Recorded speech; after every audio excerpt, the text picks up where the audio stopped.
old podcast be forgot. Then it's sign. When will it end? A movie podcast. Watch whole series of movies. Starting at 1. Starting at 2. Then we saw to 3. Shrek and we saw the Terminator films and many other more along the way. Merry 2020 to you, my good man. Merry 2022 to you. And the top of the year 2022? to you. No, 2020 as well. Merry 2020 to you. My friend. Oh, man. Can you imagine when it gets to 2022 and we'll be saying, Merry 2022 to you too. It'll certainly be a conundrum when we get to the year 2022. I just imagine. Okay, you're saying it to two people, right? Merry 2022 to you too. Yeah, and we'll probably be saying, "Wow, another this Trump guy." Yeah, he's back. Well, when's he gonna impeach that guy finally? Again. Well, this one was fake. When will it This end? is a fake one. Oh, this is a fake one. Well, Trump's already been killed and he's been replaced with a body double. That's well established. The impeachment was a sham. Q is still out there. I bet in 2022, Q will have arrived at this point. Who's Q? Q is the Star Trek thing? Yes. What's his name? He was in Breaking Bad. We were talking about Breaking Bad a minute ago. Yeah. Because the great Giancarlo Esposito is in Mandalorian now. But this is old news. It's the future. Yeah, well, we're honestly, this is coming out like a week from now, so it's not too bad. Yeah, it's not too bad. We're very close. We gotta. I mean, we don't have so close. We don't have to talk any faster. We can slow it down a little bit. Well, I'm just saying. Welcome. It is coming out next week, but it to doesn't really relate. The podcast. This is When Will It End? I'm Josh. I'm Charles. And you know the drill. Do you? We watch a whole series of movies. Is that a drill? Okay, a trap drill. I'm going to stop doing that. It's a trap drill. So yes, we, as you all well know, we're currently underway in a little series called Harold and Kumar. And here's a little secret. I don't know if you knew this. So we watched Harold and Kumar 3, A Very Harold and Kumar Christmas 3D. Here's something about the movie that I don't know if you knew this. It's actually... What's that? A Christmas movie. We planned it that way. We did? Who plans this? I do the thing with you. We sit down, we plug in. I do some fucking hilarious shit. You complain. Yeah. I don't even really know how we got here. It's all through my hard work. I just updated the website too. Oh, cool. Looks pretty good. I look at it once in a while. People are like, I listen to the podcast. I'm like, I think it's joshandcharles.net. That's pretty close. Charles Josh. Because of you, I have bought 60 URLs or 60 URLs. Sure, they all redirect. They all redirect to the actual website, which is, write this down, with joshandcharles.com. Okay, I think there's enough time. They probably had an opportunity to I was write it talking down. to you. Oh, shit. Fuck. You write it down. Okay, I got a Sharpie. Just, you know what? Listen to this episode. I'll write it on my jeans. What was it again? Okay. Yeah. With. Yeah. Oh, it's good. Those are really nice jeans. Yeah, usually wear shit. Those American are really Eagle. nice. American Eagle, babe. I like those. The pockets wear out, though. That's the problem with these ones. The pockets what? Blow out? The pockets wore out. And don't make a fucking joke. No, it's not from that. Good Lord. You would be this ribald on a Harold and Kumar episode? Somebody told me a story about Nick Nolte. Is it ribald? I say ribald. Ribald or ribald? Hey, write in. Hey, ribald in. Hashtag ribald if it's ribald. Hashtag ribald if it's ribald. Yeah, that makes sense. Keep going. You hear a story about Nick Nolte. Apparently he and I guess this is recorded. You could watch it on YouTube. Say allegedly. Allegedly. From a ledge. Fuck, no. Nick Nolte would tube, but he would lie on the... So when you go tubing, are you lying on your back or on your tum-tum? Snow or lake. Oh, this is like cruising down a little river. Oh, yeah. You grab some... You can go either way is acceptable. What Traditionally, do you do? one would lie on one's back. That's what I thought. But you're allowed to lie on one's front. Well, here's a reason, too.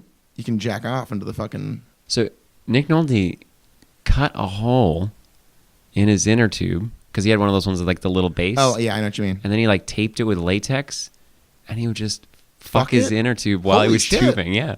That's actually brilliant. Yeah, I know. I want to make fun of it and call him a dirty boy, but good for him. Good for him. I think we all have the urge to come in a river. Well, sure. Stream, crook, tributary.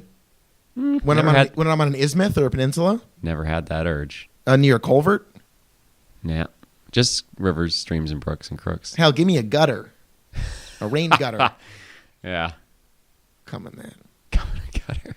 I think we talked about maybe not starting the episodes like this earlier today, and we very quickly. Yeah, it doesn't work. I think. Well, it depends. I think we're hitting a target. I think many would say, "Why that target?" We should just Why did you bring up the Nick Nolte story? Now that you've led us down this horrible cul-de-sac of failure, shame, and recrimination, what even inspired that? That's a great question. Oh, because the pocket thing. Oh, yeah, You said I was. You just covered my jeans. Do you think we should just change the name of the podcast to When Will It Come?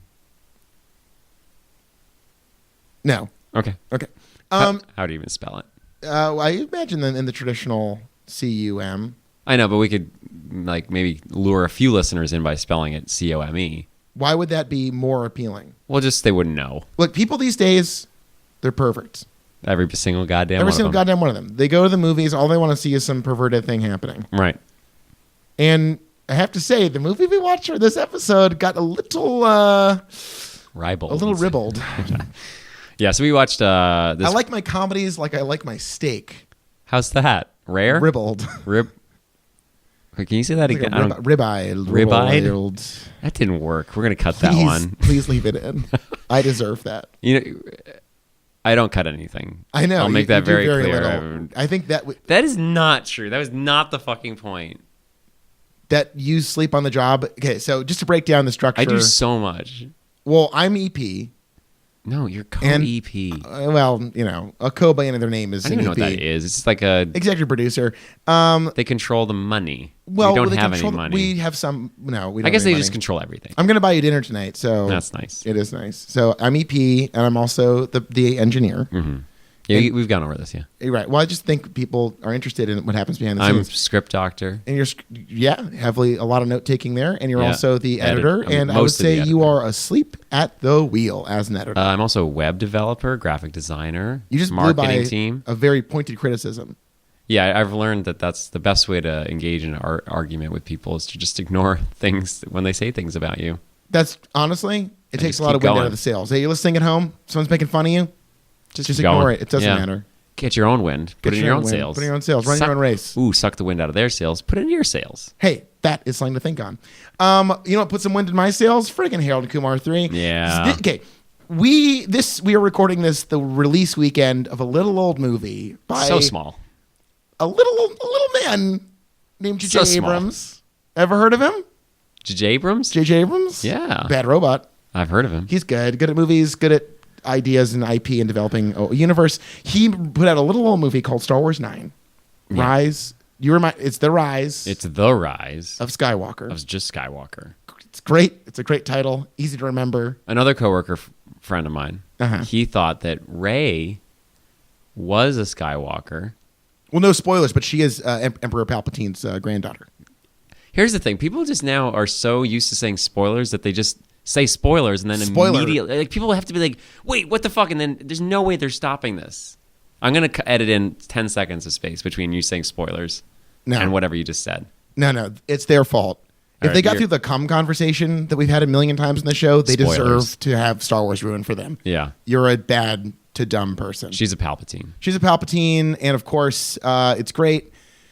Good movie. So we're talking about sequels, okay? We talk about the whole undertaking of this stupid podcast is the idea that maybe sequels aren't just throwaway. Maybe in this world of expanded universes, sequels come along that can actually articulate and solve the question of the certain world of a movie. And maybe. And just maybe. It was, they've always been like this. Marvel didn't invent this. We're digging deep. We're going back to the past. We're kind of cultural archaeologists. Yeah, anthropologists. Is there a degree for this kind of science, though? No. We are on the front lines of talking about movies. A heretofore unexplored podcast subgenre. And here we are, a regular Magellan and Magellan's friend. You. Yeah. I had to email Steve Jobs himself to get movies even in the podcast category list. Yeah. It wasn't there. It was sports. Yeah.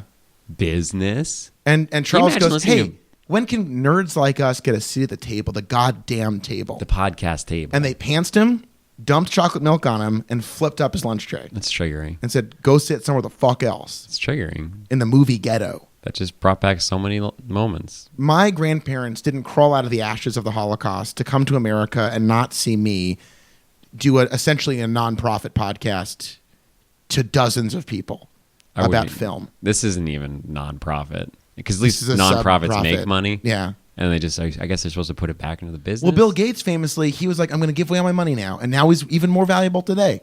How is that possible? Because it's the magic of generosity. Of capitalism. You know, people always say, what you give into the world is what you get. That's right. I thought it was metaphorical. What you give is what you get. But it's just money? If you apply for a tax-free loophole that makes you a nonprofit and stop paying taxes on billions of dollars, you get money back? Oh somehow my God. the money comes back to you. But that's the power of giving. Capitalism. It's beautiful. It's the same thing. It's the same thing. And the same capitalist drive that drives us to greatness drove the rise of Skywalker. Well done. To just excellence. It's a movie that you're coming out strong saying it's excellent? Star Wars. Oh my God. What was The Last Jedi missing? There was no cool Death Star thing.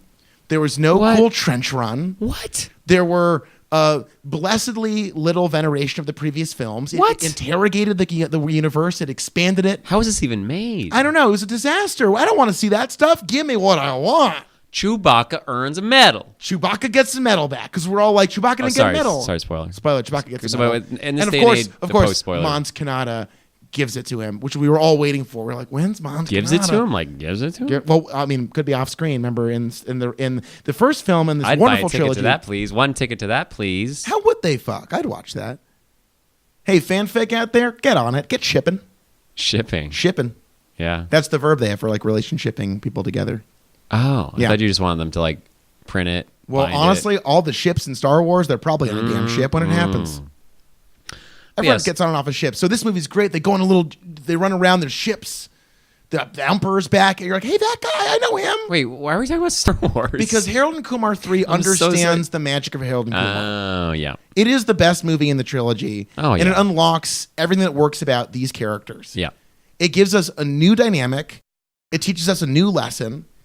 In the other movies, I think what they often try to get away with is, look, we all like smoking weed and having fun. It's okay. Right. But as I pointed out in previous episodes, I didn't really feel that. Not only was this one the most like messagey, but in a great way. Yeah. It also felt the most high. Yeah. Like I really felt Kumar's urge to get high. Right. And I felt like their struggle with getting high, where the other ones, it was just like plop on a couch, like we're not low anymore. I was like, yeah, you look identical. Well, and then in the previous movies, what they're trying to achieve is usually a pretty low target. Yeah. Well, maybe summoning up the courage to kiss Maria finally.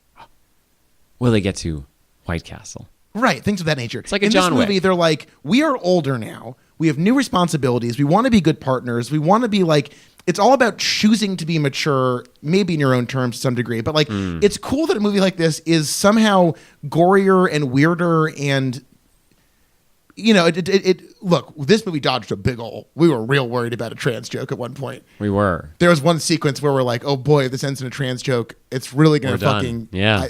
I can't... And it's 2011, so it's like... We're still in danger zone. Yeah, which is insane, but we're definitely still in danger zone. Those people are still in danger zone to this very day because of the world of nightmarish bigots we live in. But that being said, yes, in a mainstream comedy... Culturally, oh, sure. It's like, unless you're Mike Myers, you're probably not actively making trans jokes anymore. But Thank in 2011, God. Yeah, it definitely was possible. Yeah, it was when did Shrek? We'll get to that. Shrek 4, 2008. Okay, so who knows? Maybe Shrek 5. 2008 was a big year for two reasons. One, Shrek the Third came out. Two, Obama elected. Yeah, our boy. One big ass mistake, America. Our big president. It's a fucking acronym. Look it up. What is president? Obama. Wait, what? One big ass mistake, America. I saw it on a truck. It spells out Obama if you look at it vertically. One. I love that. Did you ever, B. Yeah. Ass A. Did you used to make those poems for like A America? You write out your mom's name and then write a poem. Yeah, for sure. Yeah, like Catherine, chair, antlers, T, telephone. Yeah, I think you really get how those work, which is evident with your Catherine poem. Which it was a really beautiful. She still has it. Chair, antlers, telephone. She has it tattooed on her leg. That's gorgeous. Yeah, chair, antler, telephone. Harrier jet. I lost interest, so she just has cat. Oh yeah, tattooed on her leg, but it says chair. Telephone. Hey, everyone, if you want to get a free tattoo, I'll pay for your tattoo that says Chandler Telephone. Yeah, I think that's reasonable. We definitely have a budget for that. Yeah. We can set aside funds. Just send me the money first, and I'll give it back to you. This movie slaps and fucks. I was all about it. Yeah. I want to start the conversation. Okay, please. Because here's the thing. Can you give me the dates? Harold and Kumar 1. Oh, God, off the top of my head. I'm sorry. I didn't. It was 2003, 2004? Yeah, and then Harold and Kumar 2, 2008, right? 2008, yeah. Yeah, Obama. We already talked about that. One Big Ass Mistake America. It's an acronym. Harold and CAT. Kumar 3 is 2011. So we got 3-ish years between all these movies. The first sequel decides to start right away, as though nothing happened. Sort of like a John Wick, where it's like, movie 1 ended 3 years pass in our world, but nothing passes for them. Seconds. They're hopping on that plane to follow Maria to Amsterdam to smoke weed. Yeah. This movie decides to probably have more time pass in their world than in our world. It seems like a universe's change has happened. Yeah, and I think that's a really, you could do it either way. You could start once again, right where the next one ended, go right away. But I like that they decided to we're just actually going to push this forward and create a new story. I think that's what we've been like. We're coming out of Turtles, and I was so bogged down in the same retread of the story, and that's what can happen in franchises. You can end up with the same story over and over again because they don't really know what else to do. Like this pesky Emperor Palpatine. How are they going to deal with that guy in Star Wars? They beat him in the end. What is it, Star Wars? No, that's not. Can we do a spin-off podcast called Star Wars at Wars? What? How do we spell it? Star Wars at Wars. Star Wars at Wars? That's pretty good. No, rather than when will it end? No, Star Wars at Wars. No, I get it. Yeah, Fuck, question mark. We can get into how they get the Sith Wayfinder from Kloof Pliffloff's ship, and because Babu Frink... I thought it was Frick. Frick, yeah, he fixes C-3PO's brain, and then he turns evil, and then it comes back. So it doesn't really... It's fine. C-3PO's back. He comes back because R2 helped him out. Let me look one more time at all my friends. That was the best part of the movie. That's when I was like... Boop, boop, boop. Yeah. But honestly, that was the best part of the movie. It's good in a movie when a character goes, we're all friends. Yeah. And you're like, oh, fuck, they are friends. Holy shit. Yeah. That's good. Yeah. When did everyone start being able to speak droid and Wookiee? Oh, hey, spend enough time in those crazy Star Wars, you'll fucking learn something along the way. That's hey, good point. When you're out there with Snap Wexley, sure, piloting around. Remember when Snap Wexley dies. You can't just say that. You cannot just say spoiler. Huge spoiler. And then give the spoiler right away. Spoiler. You have to give people time. Maybe the most intense choice JJ makes. Wait, who's Snap Wexley? Who's Snap? The Resistance pilot Snap Wexley. He has the beard, remember? Oh, the guy who was in Lost? JJ's friend. Yeah, he's like, I'll put him in this movie, and it'll feel very natural. That is one thing with franchises that's so fun is when you see the director change, and when it's Rian Johnson, it's all of Rian Johnson's friends. His little buddies. And then JJ takes back over, and all of his friends show back up. Man, it must be fun to live in Hollywood. It is fun. Imagine you're just you're fucking... waiting for your friend director to get a job. You're in Malibu. Please hire me. You're drinking a green juice in Malibu, maybe chatting with your trainer after a sesh. Mm-hmm. Get a call, oh, sorry, it's Rian Johnson. He's like, hey, Jordan. Joseph Gordon-Levitt. Okay, I was like, who? Gordon-Levitt. Joseph Gordon-Levitt, JG. Right. He's like, hey, I'm working on the new Wars. And JJ is like, yeah. And he's like, wait, is it JGL or JJ? It's Gordon. It's the Gordon. Sorry, Don John. You call Don John. Don John's like, I get it now. I'm from New Jersey. Hey, I want to fuck you, but I learned later that porn is bad, and I love porn. I should just cherish my relationships. I'm Scarlett Johansson. You're not a real man because you vacuum. Ooh, that was a really good Scarlett Johansson. I've been sitting on that one. I pass on the impersonator to you. I appreciate that. We do a UCB show where we just reenact Don John.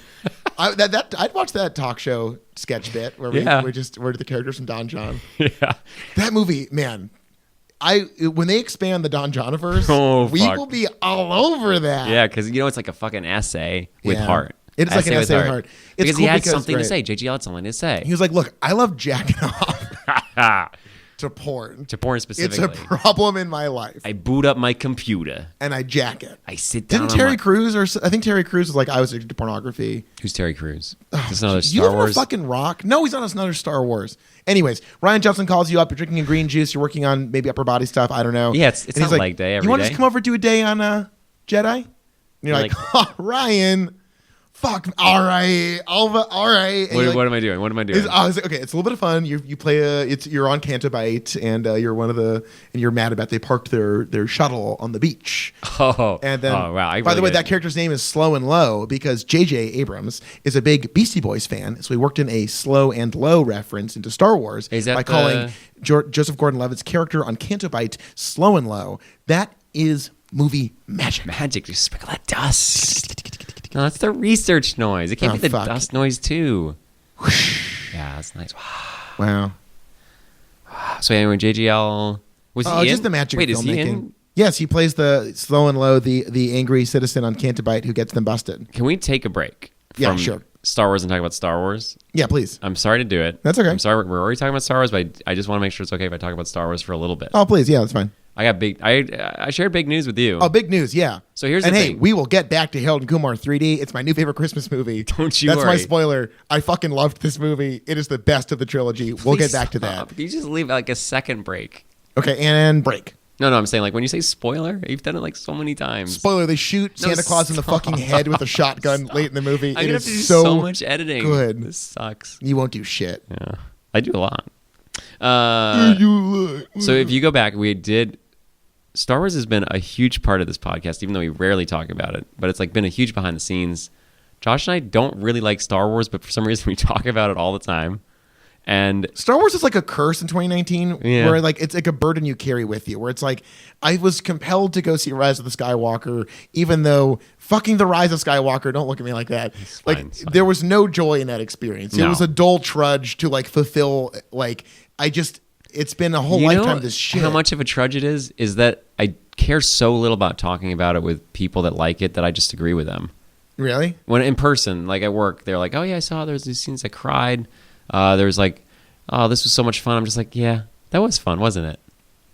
I just mumble, Han shot first. Yeah. So we have Last Jedi came out. What, 3 years ago? 2 years ago? 2 years ago. We recorded an episode that we threw away because we got so mad at each other. We got into a straight up fight. It was really unpleasant. I burned the computer. Let me say this, and I'm not trying to pat myself on the back here.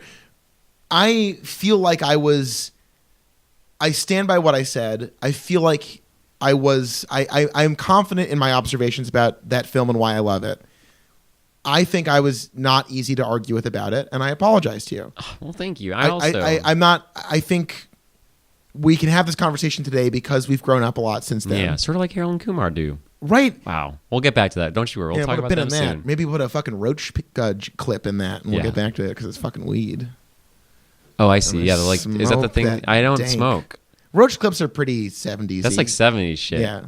Yeah, like that's what was this Hey, Lebowski use one? Yeah, he does. We'll put a dab rig in that. There we go. I don't know what that is either. Don't worry about it. I actually know what a roach clip is. Okay. So let's stick to that one. Sure, fine. Say it again. We'll put a roach clip in that. Thanks. 420. It's almost 420. What time is it? It's 5 o'clock. It's pretty close. Weed, smoking, drugs. Go ahead with your thing. So yeah, we got in a big fight. Yeah. I threw away my recording lest I be even tempted to release the episode. It was unpleasant. It wasn't like a fun to listen to fight. It was the kind of thing where I think often in a relationship you can have long running resentments that emerge in the middle of a fight about something else. Yeah. Try it out. It'll happen. It was then when we tried again. We recorded an episode. We did release it. Yeah. And I came out strongly against the movie. I had a lot of points that are valid in a universe. But time goes on. Another movie comes out. Who can say where the road goes? Where the road goes? Only time. That's the second time I've done that on the podcast. Yeah, that's a good song. Yeah. Last time we were singing about cum, though. Anyway, I really regret. I don't. A lot of that. That's my favorite part. Okay. Of my body. Wow. But yes, go ahead. I believe you're about to drop as they say, a proverbial shoe. The other shoe. You have the other shoe about to drop it. What's the first shoe doing? You already dropped it. When? It was your bad take on The Last Jedi. Drop the other shoe. Okay, because everyone was waiting. But no, I don't think that applies because no one was waiting. They thought my mind was made up. Okay, fine. They thought I dropped both shoes. The metaphor was wrong. I take it back. I retract the metaphor. All right. This is a separate shoe. What else should I do? This is a separate shoe. Okay, so I dropped a shoe 2 years ago. And now an unrelated shoe will drop today. Because I do keep dropping my shoes. It is a thing with Charles.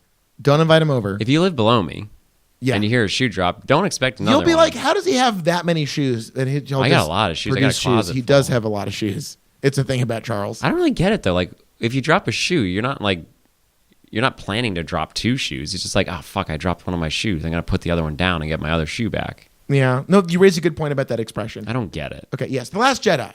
Oh, sorry. Yes. Sorry. So we recorded another episode. I came out strongly against it still, and I rewatched it, and I got to say. Yes. Yes, go on. You're loving this. Go on. Best Star Wars movie ever made. Yes. Best Star Wars movie ever made. This is the fucking content I came here for. It's the best Star Wars. By a long shot. By a long shot. By a long shot. And the reason, here's what I'm going to say. My memory was clouded. My brain thoughts were clouded. That era was a nightmare. The hot takes around that movie were so suffocating. I don't even blame you that much for it because that atmosphere around the movie was so toxic. Well, I also was not even in the atmosphere, and it's toxic not just because everyone was saying it, but because it makes sense. Here's what you got. You got Star Wars 4. You got a Star Wars 5. You got a Star Wars 6. They all come out, and they're reproduced over and over again throughout your whole childhood. They're re-released in theaters. 1, 2, 3 comes out. You're too young to know that they're not cool. So you're like, oh, those are pretty good. You have this whole backlog of books, games, toys, all this shit that has basically infiltrated your life. And then a 7 comes out so much later, and you're like, wow, this is a remake of 4. This is fun with new characters. I'm having a blast. And suddenly an 8 comes out that is not a Star Wars movie. It is a Star Wars movie in so many ways, and it's anti-Star Wars movies in 3 times as many ways.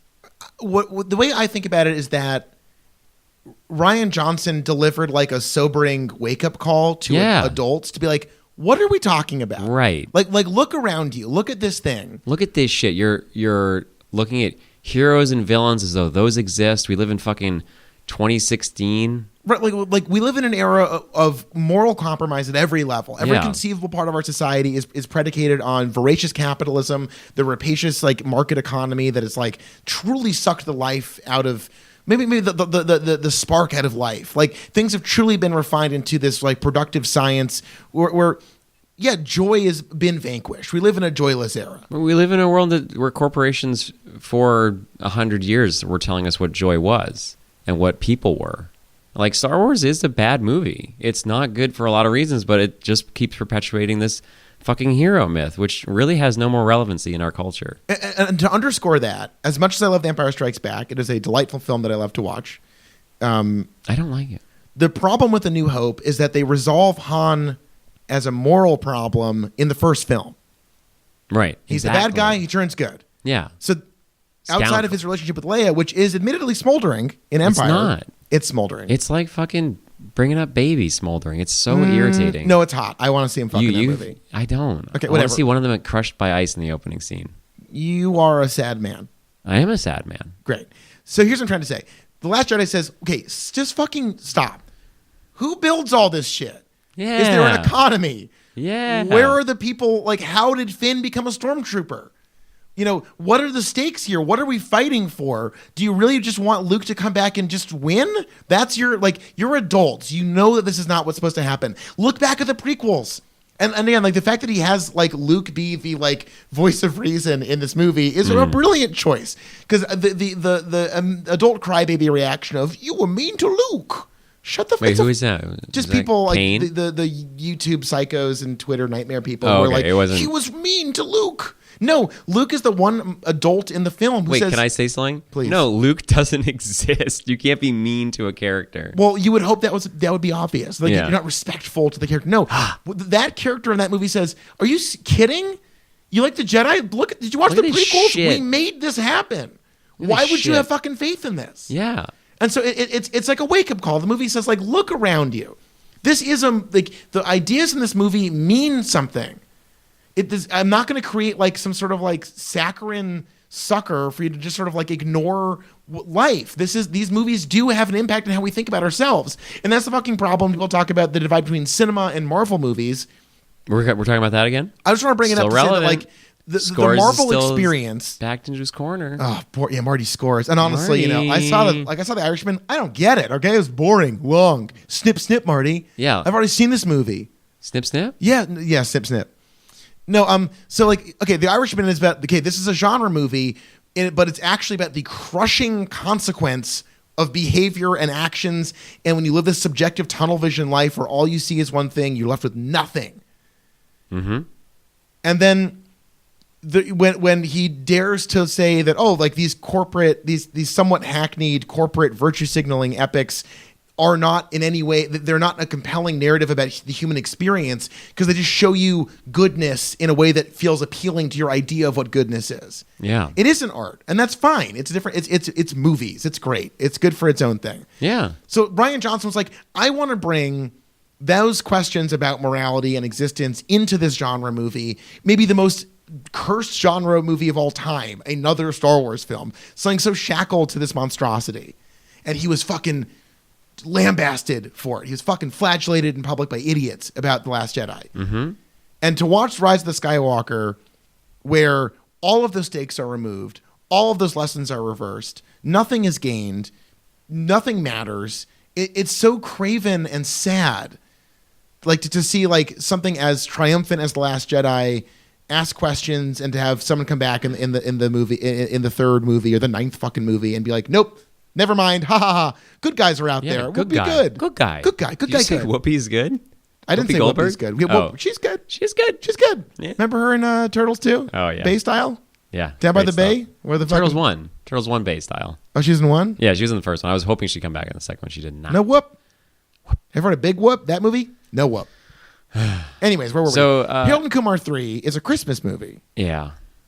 Before we move on. Yeah. I just... It's important for like, we've been avoiding Star Wars, talking about it. It's just too hard to talk about. But it is bold to see, like, you finally see a movie that breaks the franchise structure and uses all the things that are bad about this franchise and talks about, we talked about Terminator 4, like, why that's good is because it, like, understood what was going wrong, all the bad things about the Terminator series, and then it's like, wait, what about this untapped channel that's really cool that we can actually talk about how, like, robots and people and emotions and subversions and all these things, we can use this world to talk about something bigger.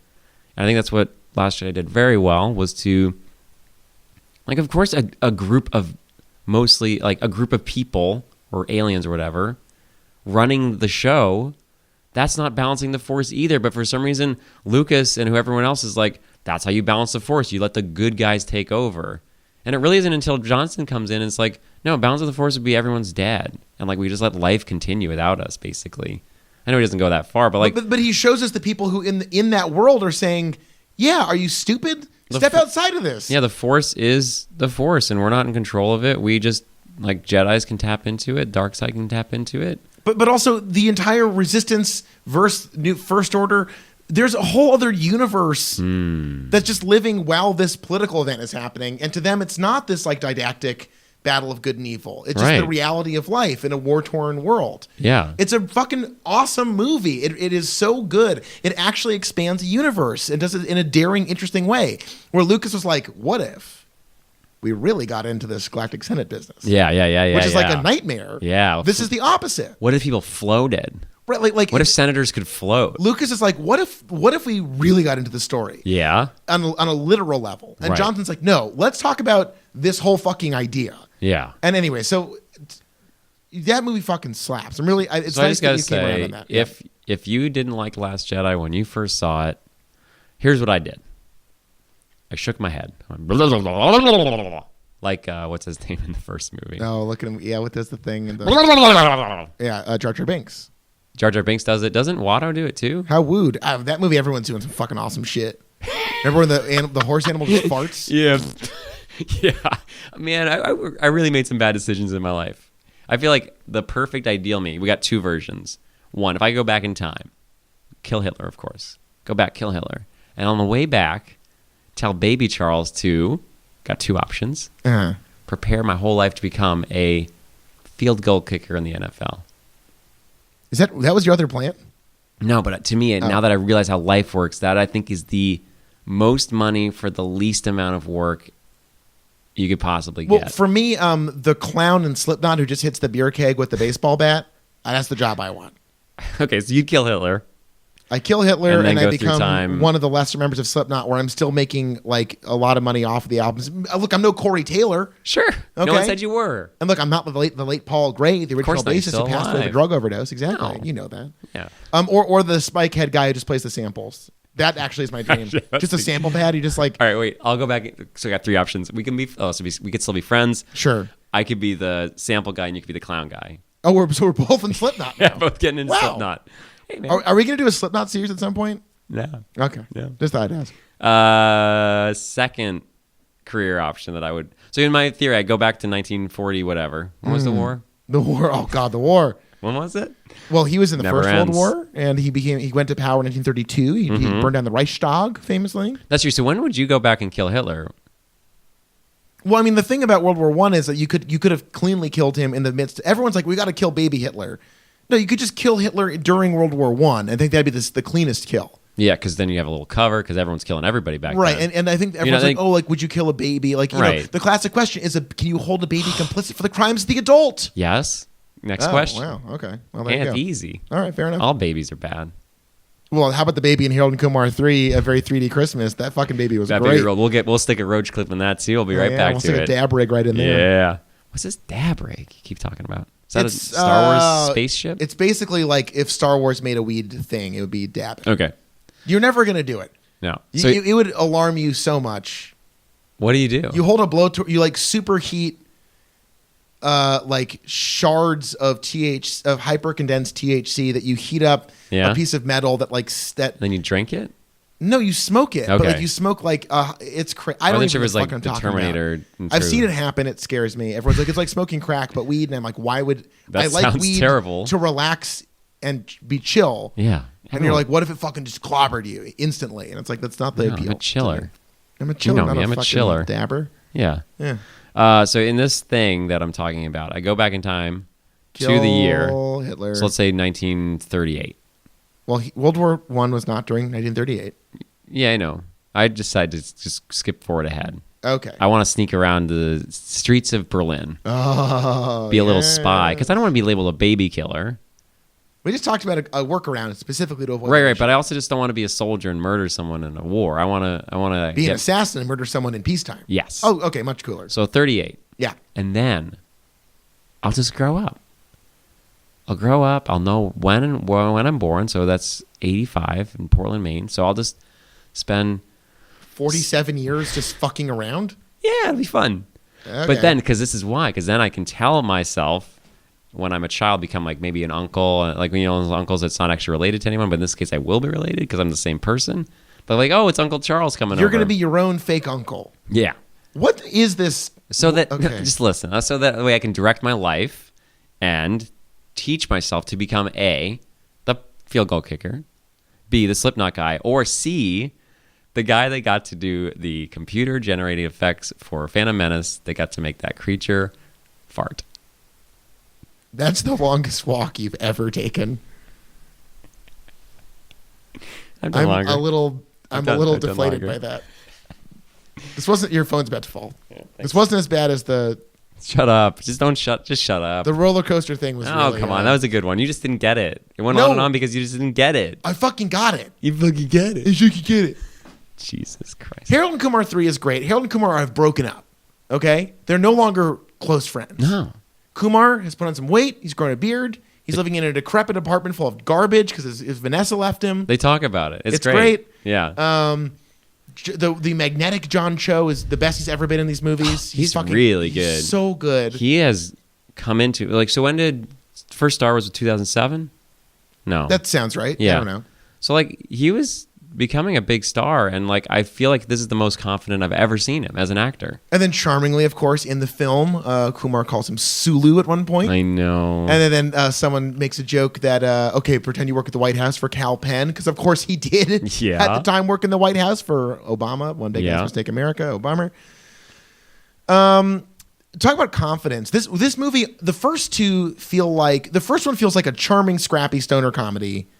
Yeah, it feels like it's like scrappy. It feels like a very of its era, like National Lampoon level production. Yeah, it reminds me of like something I would make when I was a kid. Just like it's just a funny idea that if you have enough of a budget, you could actually make the movie. It was charming.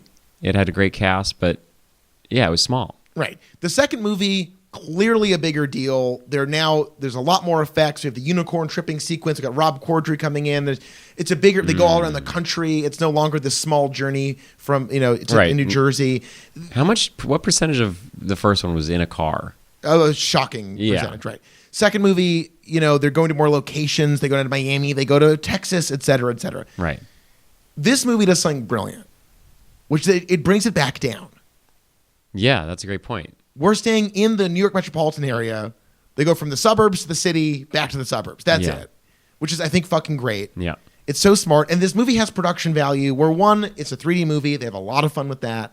Obviously, we watched it in 2D, being very boring people. Know. But it's honestly, fucking there's awesome. something almost, when it's this obviously intentional 3D, it's almost more fun to watch it in 2D. That's true. To be like, oh, the joke is that they're making use of this media. And then the second joke is that it's not even a part of it anymore. So we just are watching them flail around in 3D space when it's just not. It was fun. I liked it. It was fun. So yeah, I don't know. This worked for me on so many levels. One, I guess to get this out at the top of the episode, they really toned down the boring, problematic stuff while maintaining the edge and racial humor and going there aspect that we've so enjoyed from the series. So while there's babies doing cocaine, jokes about race, sex stuff, I think the homophobia is at an all-time low in this movie. Yeah, just a couple of instances. A couple of instances of people saying gay as a pejorative. Yeah. One of which, the waffle bot saying pancakes are fucking gay. Yeah. It's a robot saying something crazy. It's not good. It's not good, but I don't really get it. So genuinely, the bit that the waffle robot I get. Pancakes I just don't understand how that can still be in a movie. It's really wild. It was 2011, so they're like gravitating away from their go-to gay panic jokes and. I guess that's true. It's the same writers. So same crew. They really stuck with it. But this is the best one.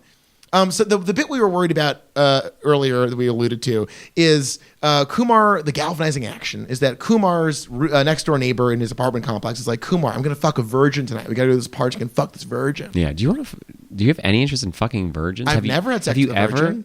I was a virgin once, but I've never had sex with a virgin. I think, obviously I'm watching Girls now. Famously, when the Jewish jock shames Shoshana, it's horrible. I feel bad for Shoshana. Yeah. The great Zosia Mamet. Yeah.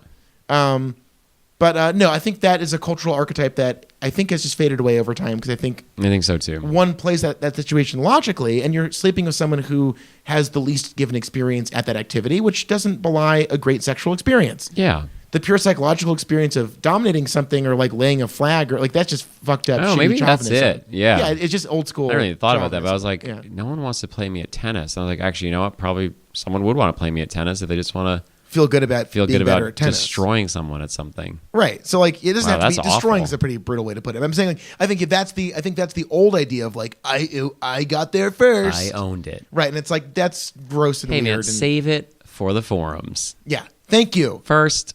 Hey, second, don't read the comments. Boom. Third, wear a sweater. This is good. That's pretty good stuff. That's the internet. Anyway, so they go to this party. We're cutting through a lot of plot here. It's the whole fucking movie is a delight. We'll get back to the plot. Christopher Meloni makes a dramatic appearance in this film. And to say that I thought we were talking about the thing we were worried about. Well, no, I'm getting to that. Well, that's after. Okay, so basically this guy's going to sleep with this virgin, and everyone at the party's like, damn, man, I can't believe you're doing this. This is crazy. I would never. And we were both like, oh, God, if she's a trans person and that's the bit, I'm going to like... Because we didn't know. Because these movies, unfortunately, for the things era. that work about them, it was an era where that was very predictable. That was a part of these movies. Yeah. So I was cringing. I was like, please, God. Yeah, real tense. Anything, like if that's where this is going, that's a real mood killer. Yeah. They don't go there. No, it goes to amazingly high places. Of a psychotic Ukrainian mobster played delightfully by Christopher Meloni, whose devotion to these movies is so charming. It is. Where he's like, I'm coming back. He plays fucking Freak Show in the first movie. Yep. the fucking Klan Grand Wizard in the second movie, and now he's back as a Ukrainian murderer who also likes the Tyler Perry Medea movies and eats ice cream by himself, which is what's the name of his actor again? Christopher Meloni. From Law and Order SVU. Yeah. From, No, I know who it is. I just American want to make Summer. sure I got the name right. He, I think at the end of this, in the Turtleverse when we ranked April's and then ranked the films. Sure. Let's rank our Melonies at Maloney's? the end too. Or we can do it right now. Let's do a quick ranking of Melonies. We got a little freak show action. Okay, so in this movie, I was going to say a minute ago, is that he's the most restrained of the three films, which is weird that he plays like a sociopathic murderer mobster, and he's the chillest he is. Weird. They could have gotten anyone. He barely does anything. Yeah. In my mind, the fun he's having in the first movie, where he has all the prosthetics on, the fucking pus is boiling out of his goddamn face, like neck bubble. Who else would want to do that? He's so crazy in that, and it's great. That being said, the cross-eyed Klan's Grand Wizard is also like he's just going for it. I don't know. Those two what's are interesting? What's that? So remember a lot in the Turtleverse, I was like, April is and then you told me the audience surrogate was the phrase I was looking for. I said, yep, she's the audience surrogate. And if you rank April's, it'll rank the movies, and she like really represents the Turtles movie itself. April is Turtle. Did I say that? No, I said that. Oh, okay. I'm the smart one. Yeah. Sorry. Thank you. Though I ran my mouth again. Yeah, shut the fuck up. I'm fucking sorry. Shut the fuck up. I would say the same thing about this. You got a Meloni. He's in all three movies. Yeah. And it sort of represents the tone of each of the movies. This is true. You got the first one where it's just like crazy bullshit that doesn't mean anything. It's just weird sketches, and that's what he was. Second one, it was like much more pointed racial, talking about racial stuff in America. There he is. And this one is just like a refined, precise movie, much more than anything else. And I think if you graph the Meloni, you graph the series. He is the heart. Wow. Fuck. Yeah, thanks. Damn, that was good. Thanks. Let's just wrap this shit up. All right. I'm Josh. I'm Charles. Let's get some dinner. No, we got... we have more to do. Yeah, we got more to do. Yeah, so this movie is great. I almost just stopped because that's like how we end the episode. It's true. That's how we always end episodes. We just like look at each other like, can we stop talking now? Is now? it done? Can we stop talking? Yeah, can I be now? I can't. Okay, fine. Yeah, so this movie's great because it's about like two friends reconciling and working through their differences through this like zany adventure. So there feels like there's more at stake from the get-go. Yeah. And I think that's just like a better version of screenwriting where they got to this point where like okay, they're going to become friends again through this process. And I love that as like a framing device. I love that. The thing about this kind of the repetition of these series is that when you bring things back, they have to be back bigger than ever. And Neil Patrick Harris in this movie is the funniest. At this point, the level of repulsiveness that he is like it's like watching a fucking Bret Easton Ellis adaptation whenever he comes on. He's just like this vile sexual predator who's like a drug-addled monster. Yeah. And he's so committed to that and having so much fun with it in this. It's like it's vile and reprehensible, but the fact that he's so committed to representing himself in this way, like there's no other place to push it to, and he goes there like with such abandon in this movie. Yeah. And if anyone ever has like had any doubt that they knew about Harvey Weinstein in 2011, it's like, no, just go watch Harold and Kumar 3, where basically he's Harvey Weinstein. Right, we're just about these like repulsive people in showbiz who are just like vain, rapacious nightmare people, and like he just like commits to it. Like, but like really, it's really eerie. Like when he's like just staring off with this dead look in his eye, or like trying to like molest someone. It's like it's funny, but also like he really is digging into this, and it's kind of amazing. Yeah. I was thinking about how to maybe graph and chart Neil Patrick Harris's part and see if that also correlated, but I think I don't think I got it. Well, again, like, we talk about precision. And in the first movie, it's like the joke is that this like at the time this C-list X star is just like this drug-addled fucking asshole. Right. In the second movie, he's like he brands a prostitute and is shot to death with fucking shotguns. Yeah. And in this movie, our introduction to him is a 3-minute Radio City Music Hall Christmas number with backing dancers and elaborate choreography, which then segues into him like smoking crack and trying to rape someone before talking about his experience dying and going to heaven and being sent back to earth to live again because he was trying to steal all of Jesus's butt. Yep. That's amazing. Yeah. He grew. He got the most improved award. If this was a high school and this freshman, whatever, I don't know how that award works, but like first trimester, second trimester, third trimester. Were there trimesters in high school, or? I think it was a classic. Most high schools, I think, have 2 semesters. Yeah, I think we did trimesters in like elementary school and middle school. Lordy. But I think once I got to high school, it was quarters. We did quarters. Wow. But if maybe it is quarters. I don't know. I'm 29. I don't know shit. Anyway, most improved Yeah. for the year. 3 trimesters. He did He better did it. and better. But that's what I'm saying. Like with these kind of movies, going out with a bang is so hard. We're talking about how Rise of the Skywalker. It just completely shits the bed and drops all of this. The souffle collapses. You're left with this fucking puddle. This movie, the opposite.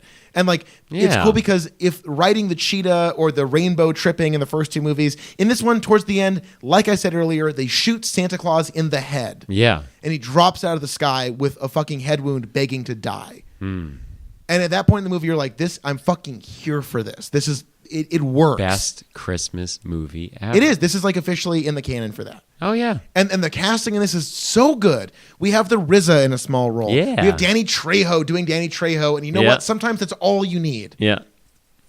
Yeah, it's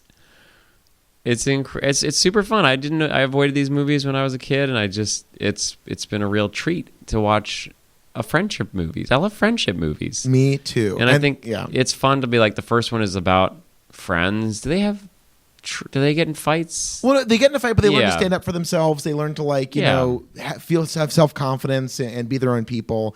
In the second movie, I'm sort of at a loss. That movie's kind of a mess.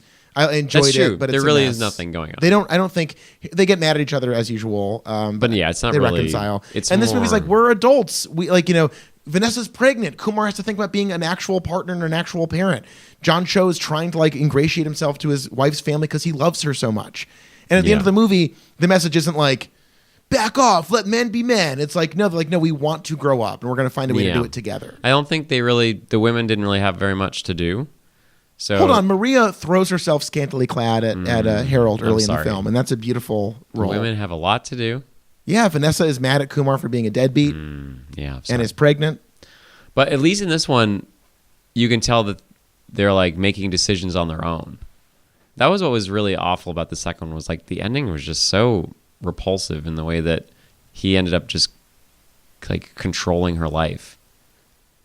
They do the classic like nerd fantasy ending, which obviously has aged so poorly. That entire era of like, what if the nerd is just a fucking dumb asshole chauvinist and like screams at women and until they like him, like that shit sucks. And they do a bad job. It's a very watery, weird ending. Yeah. This one is so satisfying. We're like, I love that they go outside at the big Christmas party, which Kumar wasn't previously invited to until they reconciled. Everyone else was. Not Kumar, because he's a fucking dickhead. Yeah. And they smoke weed together outside of a family party laughing, and it's Crimbus, and we all love it. It's really nice. It's great. But yeah, it's like, you could tell it was written by the same 2 dudes, and they don't really care about telling women's stories, but at least in this one, the women aren't props. Right. Like, they stand up for themselves in their small ways, in their small roles. They weren't really given that much, but it wasn't so I didn't really cringe watching them do stuff. I guess if the question is, does this genre exercise transcend itself by the end of a trilogy? If the answer was no, it'd be a huge bummer. If at the end of this, it was like, let's go back to 1 Redux, that would really suck. And this is defiantly not that. No, it's actually, it's the most, they've all evolved. It's really cool to see a franchise where they have the base of the characters, the 2 characters, and it's they understand what works about their relationship. They understand what's an interesting way to interrogate what works about it and to interrogate where they are in their lives. And they have new questions and fresh situations for these people. And that is the measure of a fucking franchise. Yeah. I wish there was another one. I truly do. So of course, the titular question. Charles, are you asking when will it end? You just said you weren't. I'm not asking. Nor am I. I hope one day we get to record another episode about Harold and Kumar. I pray for the day. The HKverse. We sit down in this beautiful office. So I didn't even consult you on this, but because I know I'd never get anything back. But now that you're right in front of me, I went with the HKverse. That's pretty bad. I wish you could run it by me, yeah.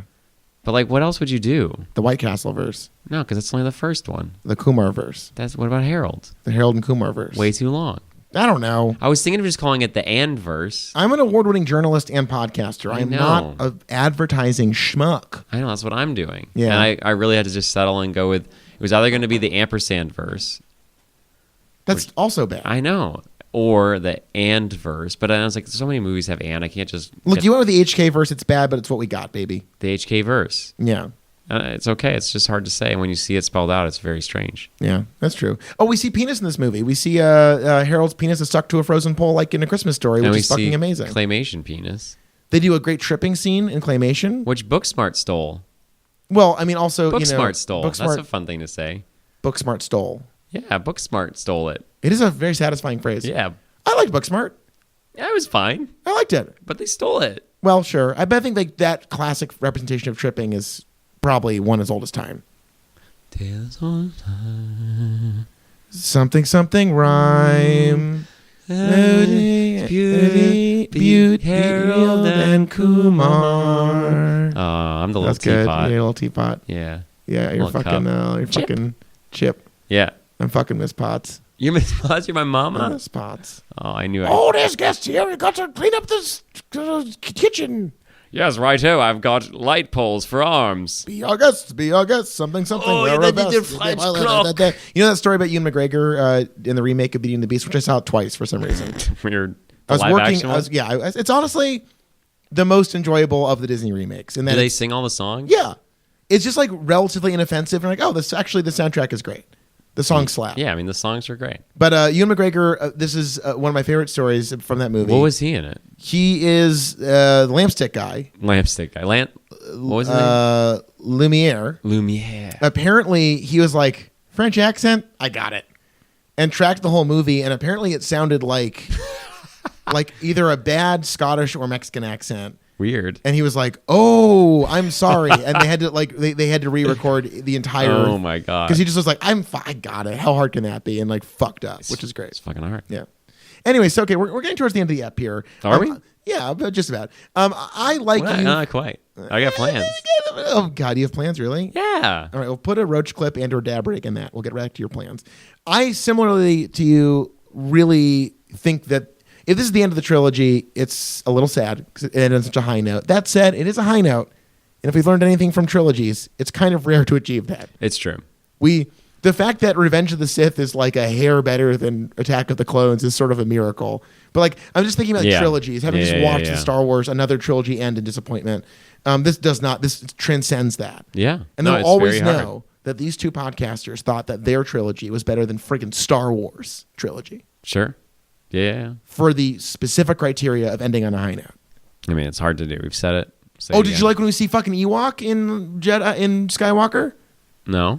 We see the Ewoks. I know. And they're happy. I didn't like it. Remember from the Return of the Jedi? Yeah, I remember. I hate that movie. Squaboo. So before we move on, do you think you can do a Star Wars ranking? We're on the HKverse, and we notoriously at the end of each verse, let me ask rank you this. the Star Wars movies. Are we including Rogue One and Solo? No, just the 9. Just the 9? Yeah. Okay, I got this. There's a lot. There's 9 of them. Do you think you can keep track of them all? Yeah, I can keep track of them. All right, let's do it. Let's get it out. Let's get everyone on the record. We decided to own it. We're not apologizing anymore. We're talking about Star Wars. We're just going to do it. Yeah, it's like, I don't want to apologize for talking about Star Wars anymore. I just want to be me. Yeah. And you are. Thank you. Especially when you go back in time and kill Hitler and then grow up and tell yourself to be yourself again. Either Adam Vinatieri or the clown from Slipknot. Maybe that's what I should do. What? Maybe I should just tell myself to be myself. Fuck. That's really good, though. Just tell myself to be myself. Just be yourself, man. I'm Uncle Charles. I'm Uncle Charles. Just be yourself, just man. Be yourself. And I'd be like, shut. Okay. But then you're like, so the myself goes back in time to counsel myself to go back in like that's a mess. Whoa, it's like Looper, and then I go back in time to kill myself before I get to myself to tell myself to be myself. I want to revisit that. I as of this recording, I've seen Knives Out twice. I will likely see it a third time. I think I'm on a full Rian Johnson kick. You are. He's like the mouthwash after Rise of the Skywalker. I think I want to see Knives Out a third time just to like remind myself that there's still good in the world. I want to revisit Looper. I was pretty disappointed by it when I saw it. Yeah. I want to see it again. I liked it the first time. I liked it less. Yeah, every time I see it, I like it less. Wow. Yeah. Kind of like in friggin' Primer, every time you do it, it's a little weirder. Like in the movie. I guess so. They look like photocopying themselves, kind of. It's crazy. I don't know if that's the point of that movie. I don't know. I haven't seen it in a long time. Yeah, I saw I'm actually scared to watch it again because it's such a fucking mind melter that I'm like, I don't know. It's very, yeah. Oh, who? Yeah. Who's got the time for a Shane Carruth film in 2019? I do. I'm Charles. I saw Primer this year. Okay, the best Star Wars movie is The Last Jedi because it's the one movie that says, let's think about all of this. Like, what if we actually interrogated this universe? It's awesome. Can we go back and forth this time? Because I feel like last time we just did them all. Fine. Okay. My favorite movie is Last Jedi. I think it's the culmination of a meta commentary, reflection on the series, making it the most interesting and pensive and compelling. Yeah, Last Jedi. I up until yesterday, I would have ranked it very low, but opening my eyes and seeing it in a new light, it's the only Star Wars movie. Driving 40 in the friend zone. Giving it first place. If I could see you in a new light. What's that? Then I can understand the Jedi. Ooh, I want to break through. I want to take two. So here's where it gets difficult. Yeah, sure. Second place. Yeah. Because now we're entering. So that's why it's easy now to say Last Jedi is the best, because it's the only one that's actually a movie. Right. It's like there's actual stakes, actual questions are raised. It's about broader questions than just the minutia of that cosmos. Yeah. And especially to give it credit to considering there are that many characters that he had to inherit from somebody else and then add new characters to the mix, and they all get their own little story. It's pretty impressive stuff. It's really impressive. I think it's the ultimate, it's the movie where look, we can agree we all love this thing. Let's really fucking go somewhere with it. Yeah, let's actually explore it. Okay, so for me, number 2, Star Wars. 2 Star Wars. It's the movie. I mean, I'm not going to... This is why it's hard. It's a movie that changed a lot of people's perception of how stories can be told. Yeah. It's a classic, timeless story told in a way that's so electric. Even all these years later, no matter how hard it is to watch it in this current media, not even media, this is the cultural nightmare of Star Wars in 2019. It's still, you go back and yes, this, wordlessly, it tells a story so incredibly well that it just sets up, it's the game changer. Number 2. So I'm going to be fucking kicked out of camp for this one. Get out of camp. 7. No, The Force Awakens? Yeah, go Force Awakens. That's fucking whack as shit. Shut up. Here, So here's what I think. Yeah. If I'm just evaluating it as a movie, that's why it's hard, because the whole series is so bogged down in itself. But 7 is basically a remake of 4, which I think it has Adam Driver. So basically, it's got Adam Driver. It's got all these new characters that I think actually interrelate better than the first one in 4. It's fun. It looks good. It's not a pain to watch.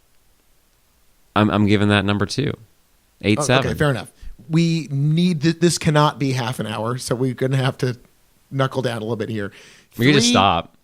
Let's just do a few. I'll fucking get annoyed at you soon enough, and we'll move on. 3, Empire Strikes Back. I think it's a classic for a reason. The stakes go higher. The pulse rate through the roof. Through the fucking roof. Ba-boom, ba-boom. Poor Han. I know. I love you. I know. So good. So I'm going to also say 3, Empire Strikes Back. Great. No, it's just a delightful movie. It's good. And it's it takes it dark, but for what it is, it's not that dark, but it's tries to be dark. And I think it was the Dagobah stuff. Everything is outside of Last Jedi, it's the most obsessed with actually exploring what it's trying to talk about.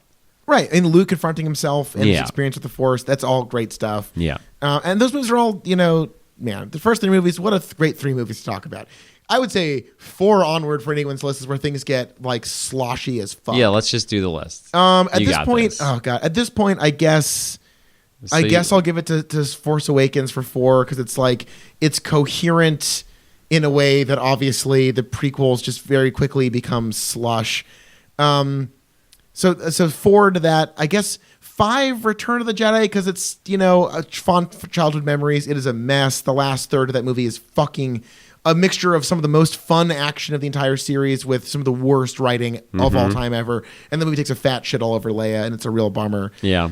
Everything from there is a nightmare. I guess Phantom Menace would, technically speaking, be next, because at least it's staggering to watch it. Yeah. And then I guess Revenge of the Sith, because there's a few visuals that I like a lot. I think the final battle is kind of cool. In Lava Land. Yeah. But again, it's not fun to watch. And General Grievous is fucking awful. Oh, God. And then Attack of the Clones is a horror to behold. It's really unpleasant to watch that movie. Yeah. And yet, number 9. Wait, really? What? Number 9 for me. What? Rise of the Skywalker. The Rise of Skywalker. Just a chore. The Rise of Skywalker. The prequels at least have that perverse, These are independent movies made by the most beloved like science fiction mind in pop cinema, and they are like pedantic, exhausting, weird movies. And then Rise of Skywalker is barely a movie. Yeah. Its function is so like, it sucks. We have to get through this thing because we're almost done. It's a cockstroker. It's a real cockstroker. So that's it is a real, like, it just is rough. Yeah. It's not even weird. It's like the prequels are weird. Yeah. They're weird movies. No, these suck. This is like, you know those things where I don't even believe they're true, but like, we made a robot watch 100 romance movies. They're all horseshit. I hate that shit. But this is like the Rise of the Sky. Now you got me doing it. It's a fucking terrible title. Yeah, maybe they got me doing Everything about that movie sucks. The Rise of Skywalker. For Babu Frick. Go ahead. Is like if they made a robot watch the Star Wars movies and made it write a screenplay. And also it was influenced by, what fucking asshole was the first person to be like, oh, Luke and Han got medals, but Chewie didn't get a medal. You know what fans want? Chewie to get that fucking medal. Chewie gets his medal finally. And by the way, this is from the same filmmaker, J.J. Abrams, who I think hates movies. When Han dies, doesn't give Chewie his moment in The Force Awakens. Another reason why the movie I think is really weird and mismanaged. But you know what does? What? Last Jedi gives him that moment. Sure does. Shows up in the Millennium Falcon. He's like, wait, where's Han? Well, that's Luke says that. But I'm saying, like, right, that moment, we get that moment. Which, anyway, so you're done. I'm going to quickly roll through mine. I just got to figure out which ones I have left. I've done 8, 7, 5. So I'm going to do 4. 4, 1. And then sort of who gives a shit. 4, 1, 3, 6, 2, 9. As long as we can agree that 9 is just 9 is the worst disaster. because it's not even a movie anymore. Yeah. As you said, the prequels are all like, they're all movies. They're all self-contained movies. And they, like, whatever you can say about it is like, it's actually a movie and they're all based on themselves. 9 is a fucking, just like, all it does is like cling deeply to the memory of Star Wars and try to make us feel something. Right. Just the Force lowest form of movie making. If The Force Awakens is like a really, like a very canny synthetic equivalent of the experience of the first film. Right. The ninth movie is works. Like licking the inside of a bag of chips to maybe taste some of the chip powder. Yeah. And you're like, oh, I'm getting a lot of bag on this. I do that. I know, but I'm saying, would you rather have the chip or lick the bag for the reminder of the chip? For me, it's like watching a video of somebody else lick the chips bag. Like I'm saying, it's removed. It's not even there anymore. We're like not even moved. We're not chipping anymore. No chip. We're like reliving someone else's chip experience, and that's sad. Yeah, that's really rough. And we're not reliving somebody's chip bag lick experience. Chip bag lick. This is off the rails. Okay, so let's very quickly. You had one more idea for this episode. Oh, we got 2 ideas. Oh Christ! Mercifully, we gotta write the HKverse now, baby. Oh, the HKverse. I'll start. Okay, yeah. I'll just do it. It's easy. I think we agree. Okay. Hold on. Do you want to draw it out? Yes. Do you want to draw it No, out? I don't. Okay, sorry. Jesus. Let's do it at the same time then. 3, 1, 2. 3, 1, 2. Wait, are we counting down or are we doing it? I was going best to worst. Okay, let's count down first on 3. We'll count down and then we'll rank it. Right. So okay. All right. 3, 2, 1. 3, 1, 2. That was joyful. It was joyful. 3, 2, 1 for me. Yeah, I go 3, 1, 2. Like again, it's for me. It's like 1 establishes the whole thing. I can't really make it last.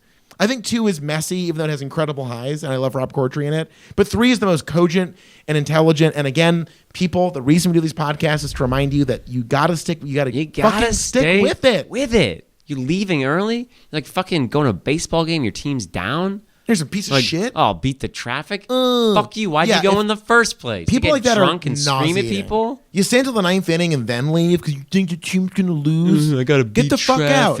Gonna beat traffic. Yeah, stewing in traffic, like being like so fucking angry, just sitting there. That's part of baseball. That's part of life. It's a nightmare. God. Okay, last part of the episode. We're fucking almost done with this. Come on, man. We're having fun. We have more to do tonight. I know, but we're having fun. Don't like ruin the end of this podcast because you're bored. Up. Let's look back over 2019. What a year it was. So this is the first, if our calendars are correct, this is the first Monday of 2020. Yes. And our calendars are pretty good calendars. Frequently. What you using? Google Calendars? I use just the calendar app on my phone. That's honestly. Google Calendars, yeah. No, fine, sure, whatever. I don't. Oh, God. Jesus Christ. Do you have to disagree with me? Please all the time? fucking start ranking shit. We're not ranking shit. We're just reliving some experiences. Okay, I think starting off the series with Shrek was brilliant. I think looking back on that, back in April, that was amazing. I think Shrek 3 was a real turning point where like, wow, Shrek the Third is fucking great. I'm sorry to Michael. I'm sorry to Eddie. I'm sorry to Cameron. I'm sorry to everybody. Shrek the Third was a huge turning point, as was Goldmember, the third Austin Powers film. Yeah. So another turning point where we realized, some of these pick up steam. Meanwhile, Star Trek 3 was fucking awful. Right. So we have learned over this whole The Mazeverse Part 2. Okay, look, I want to make a plug for this. If you that's apparently most of our listenership did not watch the Maze Runner films, go back. Please. We loved that trilogy. We had the least complaints about the Maze Runner movies of anything we've covered so far, which is crazy. Not only do we have the least complaints, we have the most celebrations. It's like some of the best shit. The Jaws verse was the worst. That was the worst to me. No, hold on. No, Turtles was the worst. That got dark. Wait, really? I mean, I do think the episodes were great, but the movies themselves towards the end, the Michael Bay Turtles films are truly atrocious. I'm about to suggest something. Okay. I know our listeners are going to hate it, and I know you're going to hate it. Please. But we just ranked Star Wars. Yeah. We just ranked Harold Kumar. Sure did. We could rank When Will It End? Nope, we're not doing that right now. I know. We're not doing that right now. I know, that's fun. Just take your fucking... Shut up. Anyway, I think for me, looking back over the year, I had no idea. I thought this was going to be just... We had a podcast. I really liked doing it, but it wasn't working. And I was like, oh, this is just going to be the glue that holds together the podcast or whatever. The balsa wood. Something that helps the construction. Another fucking fascinating metaphor from the Lord of figurative speech himself. You're the fucking Palpatine of language. Yeah. Hiding in the shadows. Yeah. What's waiting. he doing? Where am I? Why are the strobe lights going off? Yeah. You'll find out. You'll find out after 2 hours. Yeah. But this is like really fascinating to just explore this shit and like really learn. Like for me, Jaws was a joy. I learned that 2 is better than 1, and I had a great time with 4. Yeah. So it's like things like that where I was like, you see Back to the Future when you're a kid, they're making fun of Jaws as a franchise. Like, and Rocky. Yeah. Hold on. Let's do. I have 2 ideas here, and I want you to like really think about this and look at this. Let's go biggest disappointments, biggest surprises. That's what I wanted. Okay. Yeah. The biggest disappointment to me is realizing that I think, and this is kind of boilerplate, but Jaws is not a very good movie. I was kind of surprised. Interesting. At that. I was like, oh, this is a weird, lumpy movie. The second half drags and is boring. Richard Dreyfuss is fucking terrible, and that was kind of wild. Yeah. Meanwhile, Pirates of the Caribbean 3 is the craziest movie ever made. Yeah. It is a psycho acid trip nightmare, and it's kind of amazing. And Pirates of the Caribbean 5 is my favorite of the entire series, and 4 is the worst. That was surprising to me that I would end up loving Gore Verbinski's vision of pirates. Yeah. I think for me, the biggest disappointment was... Well, there's a lot of disappointments. For me, the biggest disappointment is the cultural response to the Terminator series. Yeah. And I know I'm not like, sort of taking this into a different place. I hope you'll forgive me or at least go along for the ride. Okay. But I'm not talking about my disappointment or surprise in the movie. It's just like to see how a franchise can be totally derailed by culture, by the people that are supposed to be enjoying this thing, and like so fucking sucking the tit of Terminator 2 that they are ignoring the fact that Terminator 3, Terminator 4, and Terminator 3 and Terminator 4 are fun, good movies, one of them being the best in the franchise. Yeah. So it's like, it's interesting and so really disappointing to see how fans themselves are the worst culprits in that they tell everyone what they want and that they don't actually know what they want. That's what we're talking about with these fucking, with the new Star Wars. Right. This cultural uproar against a thoughtful, compelling examination of culture was shouted down. So they fucking... Look, we've talked enough about this. Shut up. Yes, that dynamic sucks. People responding, look, if you're out there defending T2, you're fucking wrong. You're just wrong. You're it's incorrect. Objectively a bad movie. Rewatch the movie as an adult. Like, take off your baby goggles. Yeah. Watch you it still now. wearing your baby goggles? You fucking baby. Take off your goddamn goggles. God. But also, it's sure you can have fun with it, but it's not good. So I'd say my biggest disappointments were in James Cameron and Mike Myers and J.J. Abrams. We, of course, have not mentioned The Love Guru. To rank that it's as not even the a last surprise. movie, it's not that movie is like an abhorrent nightmare. You called it a hate crime. It is a hate crime. It's a hate crime. It's not even worthy of giving it space, really. But just in passing, we would be insane to not mention that the one really good thing we've done for people with this series, besides disprove that the T2 mythos, which is horrible, is that we saw the Love Goose. You don't have to. Don't watch it. It's not worth it. It's embarrassing. It's disgusting. It makes you feel bad. That was the low point of the entire experience. That was really awful. Yeah. And we've had a lot of lows. I think it's interesting to see like that, Star Trek, I think that really falls flat. The Michael Bay reboot of Turtles is genuinely like abysmal. Yeah. Jaws 3 is barely watchable. It's really rough. So 2019 was a mixed bag. We had a lot of fun. But that's the magic. I think what we've learned is the magic highs. of the fucking of building these cinematic universes. The highs are so high. Yeah. And the lows so terribly, terribly low. That being said, let's close out by announcing the segue. Our first new series of the year. You mentioned Michael Bay. We mentioned the great Michael Bay. Woo, we were ready to kill. We said multiple times during the Turtleverse that we should shoot him in the throat. And to give him some credit. Shoot him in the head. He should be killed. He only produced those movies, to be fair. He's got his fucking cum stains all over those his things. cum stains are all over it. Yeah. But now we're going to go towards one of the inciting events in movie history that created a universe where Michael Bay helms the remake of the Turtles films. We are doing a legendary American action trilogy known as Bad Boys. Bad boys, what you gonna do? What you gonna do when they come for you? Bad boys. We've been called the Bad Boys of podcasting, and now we'll talk in the next episode about who is Marcus and who is Mike in this relationship. Yeah, and also just want to make sure you're aware that Bad Boys 3 is coming out in 3 short weeks. Right, so we're setting this up to bring you our coverage of the Bad Boys trilogy as it comes to its shocking conclusion. Yeah. But stay tuned. We honestly have a great fucking. I'm really great stoked calendar. About our calendar. Thanks so much for being a part of our 2019, like doing this with us, and we're really excited to get into 2020. And please mention the email so people can email. What were your favorite moments from 2019? What do you want in 2020? Email us. What is it again? Oh my god. wwiepodcast@gmail.com. Yeah, you don't need to help my help. I wanted to throw to you because we're a team. We're like Marcus. And I'm like Marcus.